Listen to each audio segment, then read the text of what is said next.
I never imagined that my life would come to depend on raising my own sister. Growing up, I was the one left to pick up the pieces when our parents abandoned us without a backward glance. It wasn't a matter of choice, it was necessity.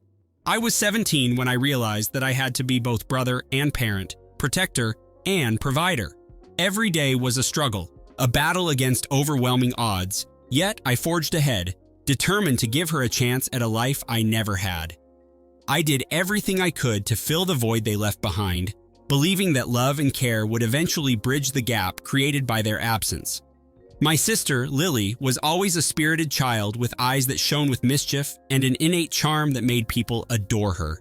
I remember the countless nights spent comforting her as we lay awake on a thin mattress in a cramped apartment, the only home we knew.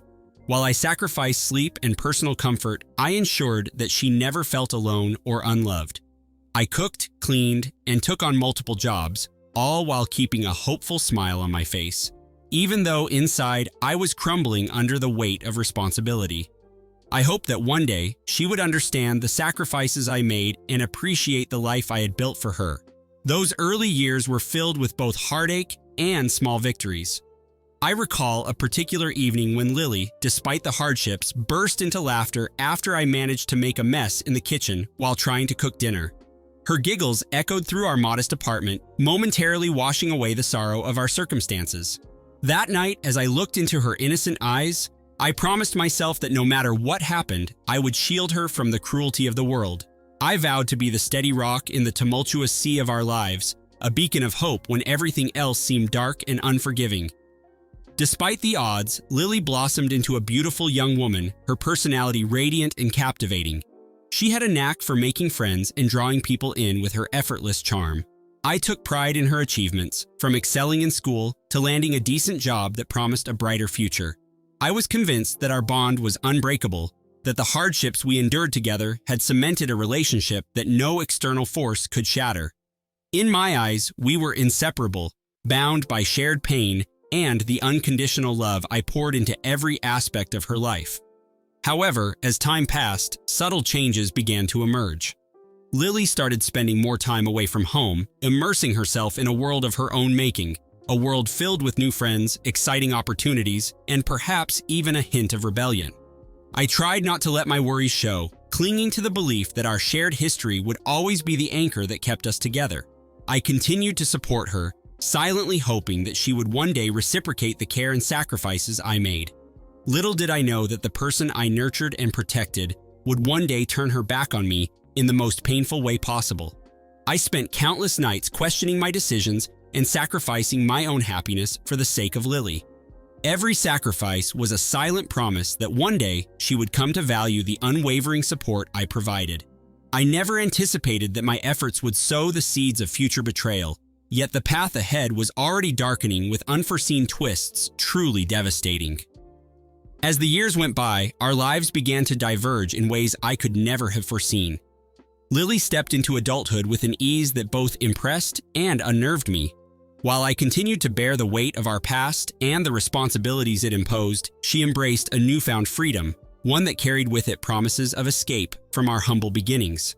I watched as she became the center of attention in every room, her laughter drawing in strangers and her smile igniting hope in the hearts of those around her. It was as though the hardships of our childhood had imbued her with a charm that I could never replicate, and I was left in their shadow. I remember the day she announced her engagement.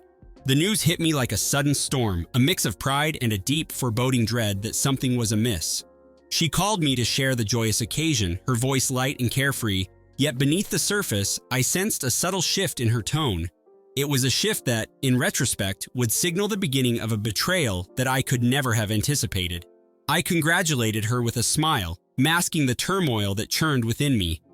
In that moment, I clung to the hope that our bond, forged in the crucible of shared suffering, would somehow endure the changes time had wrought.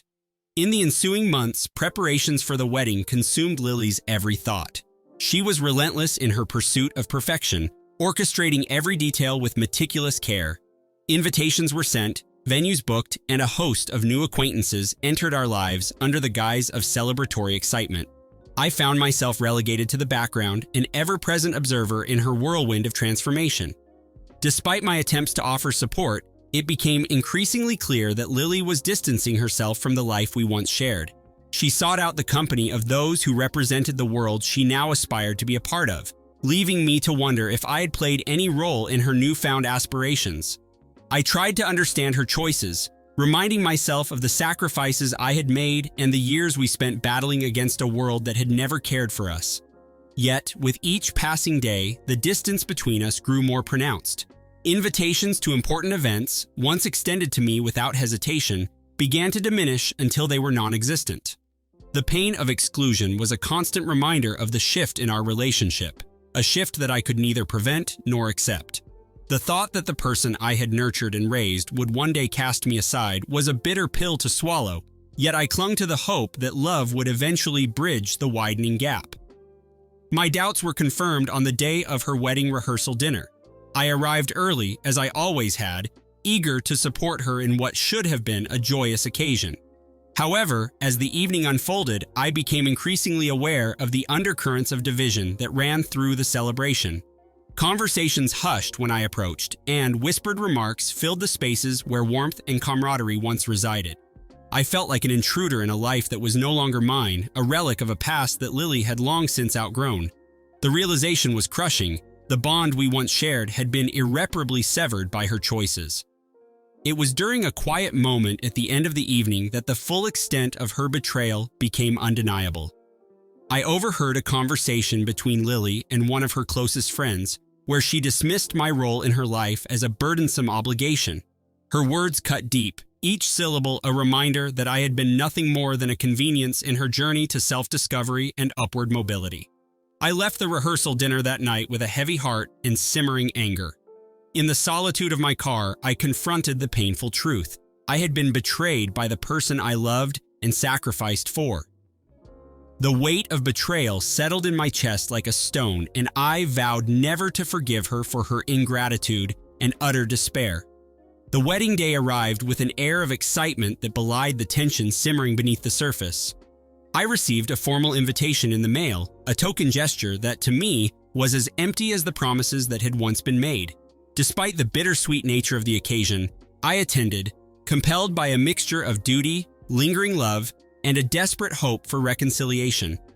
The venue was resplendent, filled with laughter and music, yet every smile felt like a reminder of the rift between us.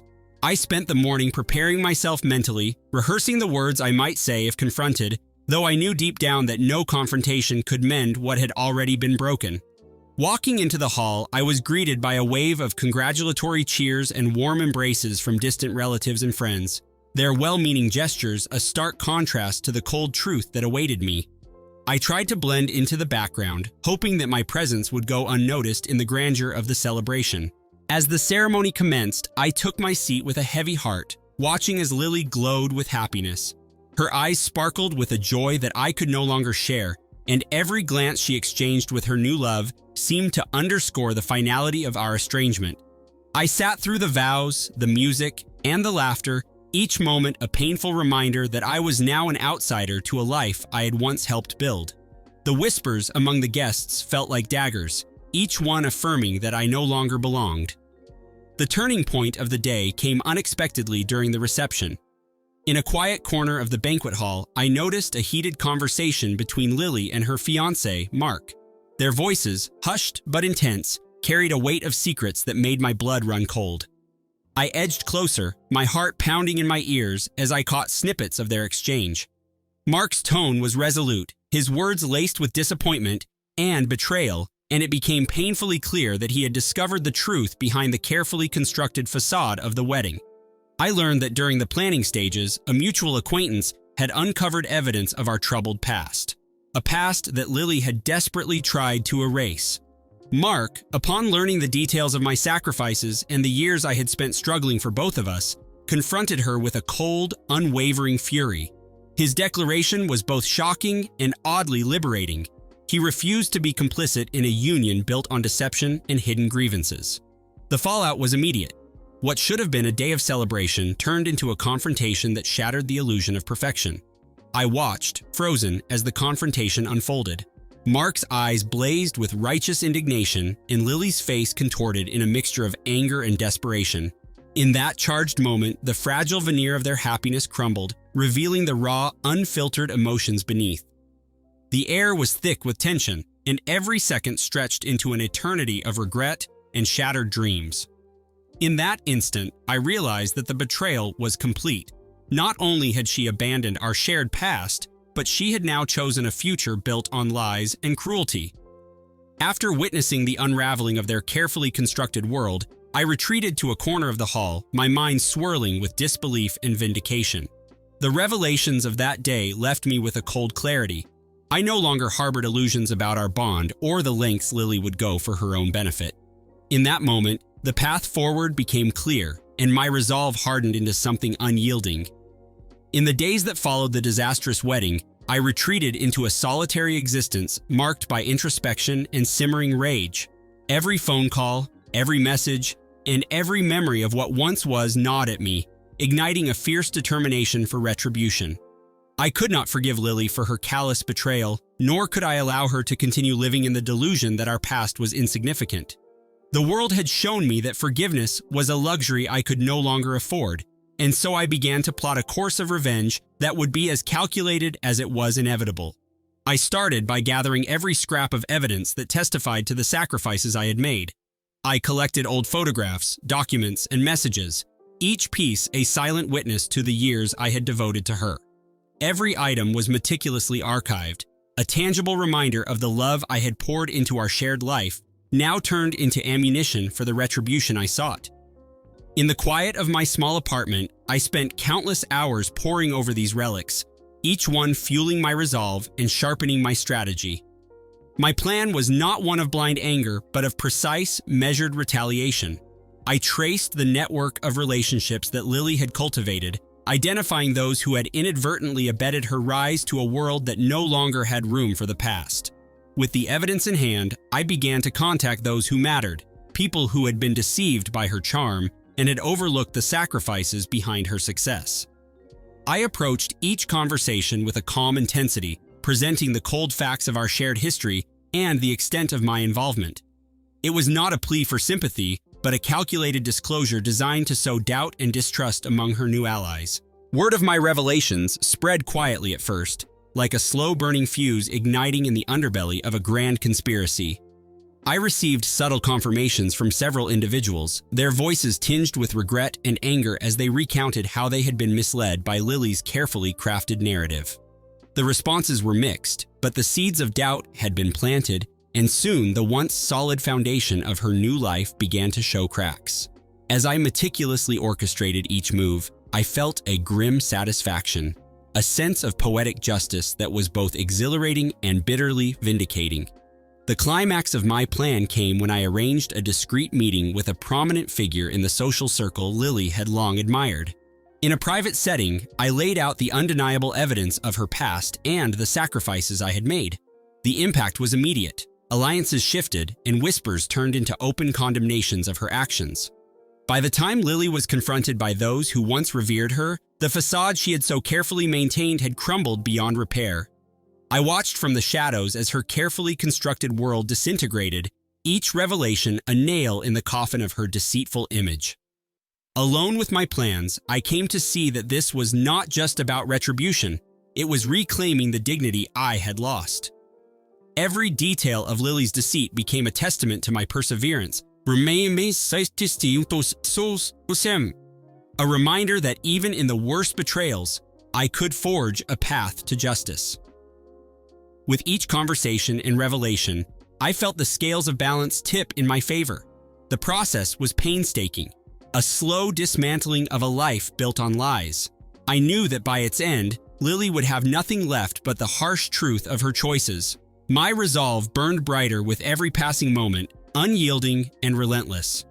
The final act of retribution unfolded in a moment of stark confrontation that left no room for remorse. I arranged a meeting with Lily, one that she could not evade, in the quiet confines of a neutral space. When she arrived, there was an unmistakable tremor in her voice, a hint of the guilt and fear that had long been suppressed. I did not waste time on pleasantries or empty apologies.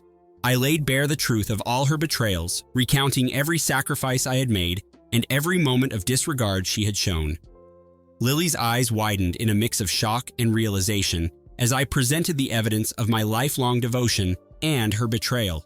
I recounted the long nights, the missed opportunities, and the countless sacrifices, each one a stark contrast to her cavalier attitude towards our shared past. As I spoke, I saw the walls she had built around herself begin to crumble, brick by deceptive brick. The silence that followed was heavy with the weight of irrevocable choices, and in that silence, I felt a grim satisfaction welling up inside me. In that moment, there was no room for forgiveness, only the raw, unfiltered demand for accountability. I told her that she had severed the bond we once cherished with a single act of selfishness, and that there would be no redemption for such a betrayal. Her voice trembled as she tried to defend her actions, but every word fell flat against the undeniable truth I had laid before her. I made it clear that my retribution was not about revenge for revenge's sake, but about reclaiming the dignity that had been stripped from me by her choices. The meeting ended as abruptly as it had begun. Lily left with a look of defeated resignation, a far cry from the confident woman she had once been. I watched her retreat into the distance, the sound of her footsteps echoing in the emptiness of that moment, a final painful punctuation to our fractured history. As I stood there, the weight of the past lifted ever so slightly, replaced by a sense of justice that, though bittersweet, was ultimately mine. I walked away with a heart steeled by the knowledge that some betrayals can never be forgiven, and that true retribution is achieved when the betrayer is forced to confront the full consequences of their actions without recourse or excuse. In the quiet aftermath, I realized that my journey had come full circle. The sacrifices, the pain, and the relentless pursuit of justice had transformed me completely. I was no longer the forgiving soul who once hoped for reconciliation. I had become someone reborn, hardened by experience and fortified by the unyielding pursuit of truth. As I left that final confrontation behind, a profound calm settled over me. The journey from betrayal to retribution had been long and painful, but it was now complete. I embraced my new identity, one defined not by forgiveness, but by strength and unyielding resolve. I was finally free,